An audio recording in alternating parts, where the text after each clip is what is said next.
What is up, everybody? Renfail here. Hopefully you are doing well. It is 3:30 in the morning pre-coffee. While my coffee is brewing, we're doing the patch notes for Dune Awakening 1.1.20.0. This one has some massive quality of life improvements that we've been waiting for quite some time, including the much needed deposit all function for some stuff. Anyway, let's get in and read the patch notes. I have got a big building project coming up in Dune Awakening, so this is perfect timing for me to get ready and get prepped for my streams this week. This update addresses several issues and adds many quality of life changes, including the highly anticipated deposit and extract all blood and water buttons. Ooh, I didn't know it was also going to do extract all. I thought it was only going to be deposit all. That's cool. Let the liquids flow. We have run the patch on the public test server in the last couple of weeks, applying updates daily and making changes based on your feedback. We will continue to make changes and address more issues. Please use the in-game report bug feature. Full patch notes and subsequent releases in this version are here, updated when we need them. Some of the patches below will take effect the moment they're deployed, while others may require a downtime. Oh, because this is the standard stuff we've seen in the past. Okay, so highlights. It is now possible to place pillars between walls. That's cool. That's going to add a whole nother level of visual decoration for exterior builds too, because now we'll be able to go in and take a wall and say, I want to add a visual column. It doesn't necessarily have to be every wall, but it's nice to know that you can go in between every one, but to be able to add columns as a decoration piece. Also, that should help with stability. Um, that's going to be a big deal. A new sand bike variant and a new set of desert mechanic decorations is available to purchase at the vehicle vendor. Well, I need to get to the vehicle vendor to check out the variant. That's cool. I wonder what it looks like. Um, Also, desert mechanic decorations. I wonder what's in the decoration pack. Uh, like I said, we're getting ready to do another base build, so there may be some new decorations we're going to be placing on the interior, as well as I've got coming up with the exterior build. Colliding with the sandworm's body while it is above ground on open sand will now result in death. Dun dun dun. Oh, dude, dude. This one is huge. I did not know this was coming. So every single time I've used the exchange, I've talked about how I want to be able to search the exchange as opposed to only being able to go over to the left-hand side and like scroll down and find the category. So you can now search for items by name in the exchange, and the categories have been reorganized to make browsing for items more convenient and intuitive. Thank you. That was a huge quality of life fix for me. Deposit all blood and deposit extract all water buttons to blood purifiers and water cisterns. The Solido replicator now encodes placeables and decorations, allowing you to copy your fully functional and stylish bases with everything included. Holy crap, that is a huge, huge, huge change. Um, because it used to be it was only the exteriors, and so when you would go back and rebuild your base, you would have to only build the exteriors, and then you have to go in and manually do all of the interiors. So that's huge. Being able to also do your decorations, because it takes a lot of time to place all of your, especially in the interiors, because a lot of times there's no snapping in this game for the interior stuff, which hopefully is coming down the pipeline at some point in the future. So we've always had to, it's very meticulous to do your interior placements. So to be able to now completely copy and paste that, really cool. NPCs can no longer damage player-owned buildings or placeables in the PvE areas, which fixes an exploit used to get NPCs to destroy other players' building pieces or sub-thief consoles. Fixed an issue where you could, excuse me, build, I need that coffee, horizontal pintle shields without attaching them to walls. Fixed an issue that could cause partially harvested spice fields now showing correct visuals. Oh, so that's probably related to those. You'd be running along and you'd see a spice field and be like, ooh, let's go loot that spice field. Nobody else is around. You get over there and you start harvesting. It's like nothing's happening. That's because it was leaving the visual element in play. All right, fixed the unstuck button mechanic or repaired, improved it, improved client stability. Improved the resource distribution in Jabal Ifrit to prevent primrose fields from spawning. Solid replicator now enclosed. We've already read that one. There's pit walls, pit shields. Pit shields surfaces can now be damaged anywhere. not only in the corners.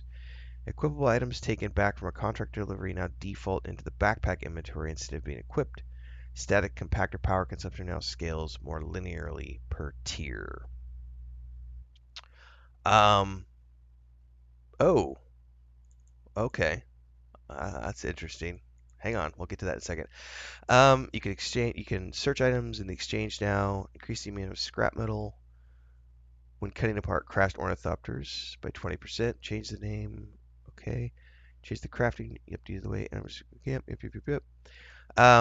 Improved interactions with the players as they're moving. That's nice. But this is interesting. Redistributed flower sand and spice sand fields on Haga Basin to allow the sandworm to reach them.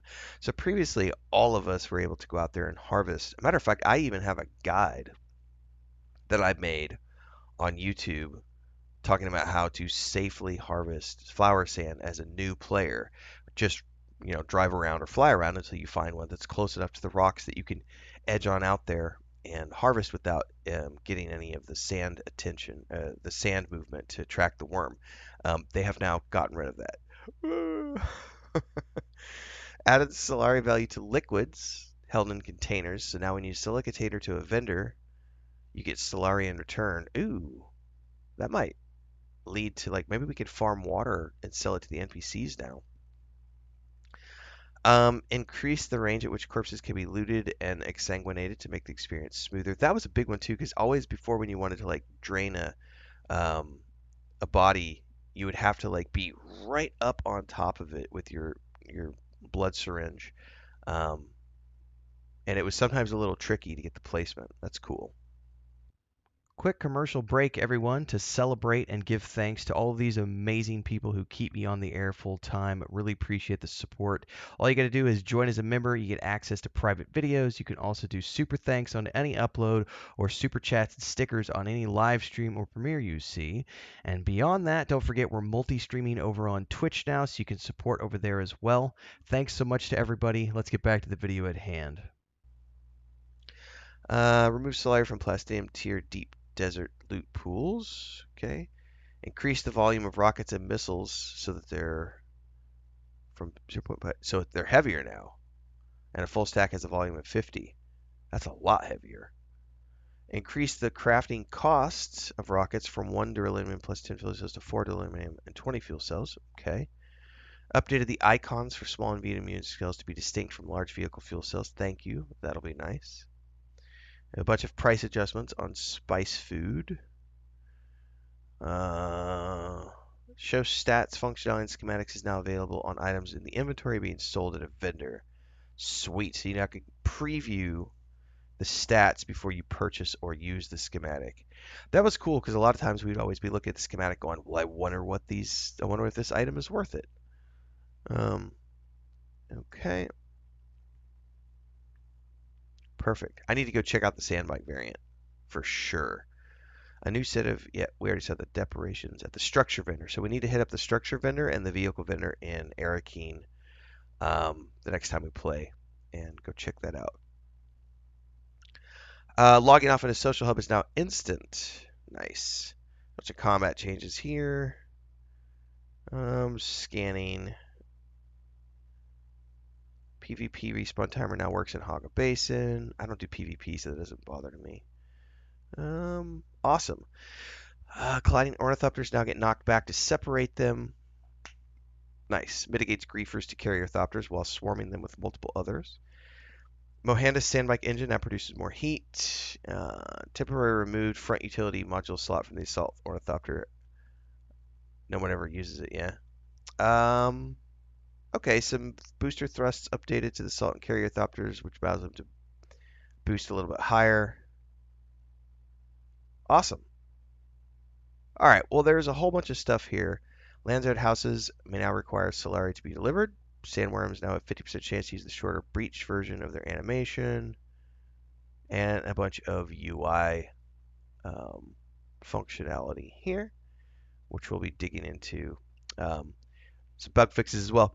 The big thing for me is the Solido replicator and the extract all and deposit all button. That's huge. And of course, being able to search the exchange now. Awesome work, Funcom. Looking forward to testing out the changes. Let me know if you guys are going to be looking at anything specific in this patch note. What's your favorite thing? And don't forget, you can check out the entirety of these patch notes down in the link below because it's a pretty big list and it was not entirely covered in this video because we'd be here for 30 minutes. So check them all out, and I'll see everybody in the game in the next stream. Until then, stay safe, happy gaming, and I'll see you guys on the sands of Arrakis.